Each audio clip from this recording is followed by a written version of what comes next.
നന്നായി വരട്ടോ. ഭയങ്കര ആഗ്രഹമുണ്ട് സിനിമയിൽ നിൽക്കണമെന്ന്. ഇനി അങ്ങോട്ട് മുന്നോട്ട് നിൽക്കാൻ പറ്റട്ടെ. ഭയങ്കര സന്തോഷം ഇവിടെ വരാൻ. ഞാൻ ആദ്യമായിട്ടാണ് ഒരു പടം വനിതാ വിനീതയെ കാണുന്നത്. അതിൻ്റെ ഒരു സന്തോഷമുണ്ട്. നിങ്ങളെ കാണാൻ പറ്റിയതിൽ ഭയങ്കര സന്തോഷം. ഒരുപാട് വിവാദങ്ങൾക്ക് ശേഷമാണ് സിനിമ റിലീസായത്.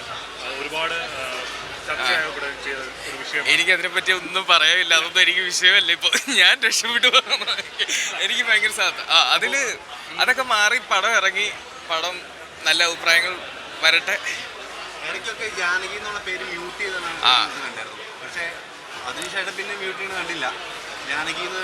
ആ ഒരു ഡയലോഗിലും ഒരു 1-2 ഡയലോഗ് ആർക്കൊക്കെയോ ഹോട്ടായി കാണും. അതായിരിക്കും. അത് സെൻസർ ബോർഡിന് വേണ്ടി മാത്രം ചെയ്താണോ? എനിക്ക് അല്ലാതെ മ്യൂട്ട് ചെയ്യേണ്ട കാര്യമില്ലല്ലോ. കട്ട് ചെയ്തിട്ടില്ല. എല്ലാം മൊത്തം പേര് കട്ട് ചെയ്ത് കഴിഞ്ഞാൽ പിന്നെ സിനിമ കാണാൻ പറ്റില്ലല്ലോ. എനിക്കറിയില്ല. എനിക്ക് അതിന്റെ പരിപാടി എന്താണെന്നറിയില്ല. സിനിമ പറയുന്നത് വളരെ ഒരു റെലവൻ്റായിട്ടുള്ള വിഷയമാണ്. ഈ സിനിമയുടെ കഥ കേൾക്കുമ്പോൾ ആഷ്കൻ എങ്ങനെയാണ് ഫീൽ ചെയ്തത് ഇതിനെക്കുറിച്ച്? എനിക്കങ്ങനെ എനിക്കതിൽ പ്രത്യേകിച്ചൊന്നും തോന്നില്ല. നല്ല അടിപൊളി സിനിമ ചെയ്യാൻ പറ്റുമെന്ന് മാത്രമേ ഞാൻ ചിന്തിച്ചുള്ളൂ. അല്ലാതെ ഇത് വലിയ വിഷയം ഉണ്ടാക്കുന്ന കഥയായിട്ടൊന്നും എനിക്ക് തോന്നുന്നില്ല. നല്ല രസമായിട്ട് അടിച്ചു പൊളിച്ച് കാണാൻ പറ്റുന്നതും പറയേണ്ട കഥയായിരിക്കും.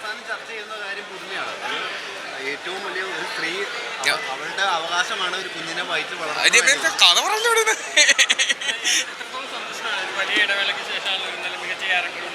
ഭയങ്കര സന്തോഷം. പറഞ്ഞറിയിക്കാൻ പറ്റാത്തൊരു സന്തോഷമാണ്. ഏറ്റവും പുതിയ വാർത്തകളും വിശേഷങ്ങളും വിരൽ തുമ്പിലറിയാൻ സീ മലയാളം ന്യൂസ് എല്ലാ ഡിജിറ്റൽ പ്ലാറ്റ്ഫോമുകളിലും ലഭ്യം.